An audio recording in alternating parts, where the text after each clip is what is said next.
আমাজনের হিজ্জের গভীরে, যেখানে মানচিত্র ফিকে হয়ে যায় আর কিংবদন্তি জীবন্ত হয়ে ওঠে, একদল অভিযাত্রী পা রাখে এমন এক জগতে যা সময়ের স্পর্শে অন্তচ্ছেদ। এক স্থানে যেখানে প্রকৃতি রাজা আর মানুষের কোনো অধিকার নেই। তারা এসেছে এক বিস্মিত উপজাতির গল্প আর দুঃস্বপ্নের মতো বিশাল এক সাপের কাহিনীর টানে। কিন্তু সত্যের খোঁজে এসে তারা পেয়েছে আতঙ্ককে।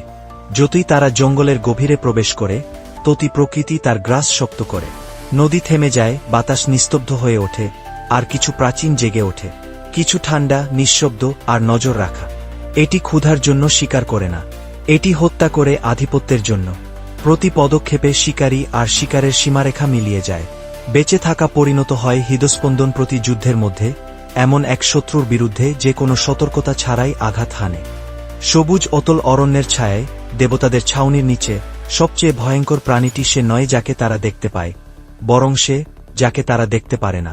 সে নিঃশব্দে কুণ্ডলী পাকায়, ক্রোধে আঘাত হানে, আর কুয়াশায় ধোঁয়ার মতো মিলিয়ে যায়। সে এক ভূত, মাংস, প্রবৃত্তি আর রাগে গঠিত।